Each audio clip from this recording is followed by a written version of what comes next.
بسم اللہ الرحمن الرحیم۔ حضرت ابراہیم علیہ السلام کا چہرہ مبارک۔ واقعہ معراج ذکر کرتے ہوئے نبی مکرم صلی اللہ علیہ وآلہ وسلم نے ارشاد فرمایا، مجھے جبرائیل علیہ السلام 7ویں آسمان پر لے گئے۔ میں کیا دیکھتا ہوں کہ ایک بزرگ شخصیت بیت المعمور کے ساتھ ٹیک لگائے ہوئے تشریف فرما ہے۔ جبرائیل علیہ السلام نے تعارف کرواتے ہوئے کہا، ھذا ابوک آدم فسلم علیہ فسلمت علیہ۔ مسند احمد، یہ آپ کے والد گرامی قدر ابراہیم علیہ السلام ہیں، اب آگے بڑھ کر سلام عرض کریں۔ حضور صلی اللہ علیہ وآلہ وسلم فرماتے ہیں، میں نے آگے بڑھ کر سلام پیش کیا۔ جواباً حضرت ابراہیم علیہ السلام نے سلام کرتے ہوئے ارشاد فرمایا، مرحباً لابن الصالح والنبی الصالح۔ مسند احمد، خوش آمدید جی آیا نو، نیک بیٹا اور نبی صالح بھی۔ نبی اکرم صلی اللہ علیہ وآلہ وسلم نے صحابہ کا ذوق و شوق دیکھتے ہوئے مزید ارشاد فرمایا کہ جس نے ابراہیم علیہ السلام کے رخ زیبا کا اندازہ لگانا ہو وہ مجھے دیکھ لے۔ رواہ البخاری۔ باب قول اللہ تعالی واتخذ اللہ ابراہیم خلیلا۔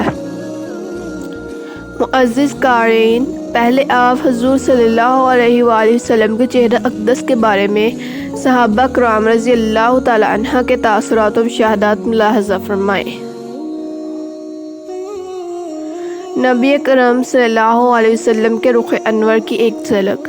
حضرت اللہ تعالی عنہ نے ایک دن بے تکلفی کے انداز میں حضور صلی اللہ علیہ وآلہ وسلم کے چہرہ مبارک کے بارے میں کہا، جب تم آپ کے رخ تاباں پہ نظر ڈالوں تو اس کی شان رخشندگی کا عالم یہ ہے کہ جیسے کہ ابر میں بجلی کوند رہی ہو۔ حضرت جابر رضی اللہ تعالی عنہ کہتے ہیں کہ ایک رات چاند کی روشنی میں میں نے نبی اکرم صلی اللہ علیہ وآلہ وسلم کو سرخ جوڑے میں ملبوس پایا۔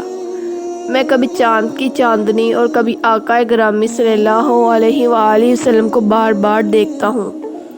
بالآخر میں نے یہ فیصلہ کیا، فَإِذَا هُوَ أَحْسَنُ عِنْدِي مِنَ الْقَمَرِ۔ رواہ الترمذی، کہ نبی پاک صلی اللہ علیہ وآلہ وسلم کا چہرہ چاند سے کہیں زیادہ حسین و جمیل ہے۔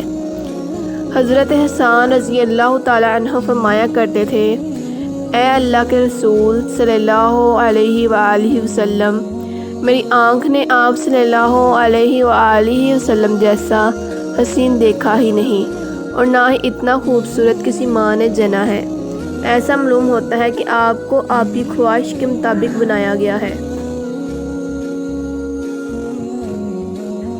آپ خاتم النبیین ہیں، تمام لوگوں سے بڑھ کر سخی اور سب لوگوں سے زیادہ بات کے سچے، طبیعت کے نرم، خاندان میں سب سے زیادہ معزز ہیں۔ حضرت علی رضی اللہ تعالی عنہ نے فرمایا ہے، جب آپ صلی اللہ علیہ وآلہ وسلم کو کوئی پہلی دفعہ دیکھتا تو مرعوب ہو جاتا، جب آپ صلی اللہ علیہ وآلہ وسلم کے قریب ہوتا تو گرویدہ ہو جاتا۔ میں نے آپ سے پہلے اور آپ کے بعد آپ جیسا کوئی نہیں دیکھا۔ ابراہیم علیہ السلام اور آپ صلی اللہ علیہ وآلہ وسلم کی قد و قامت میں فرق۔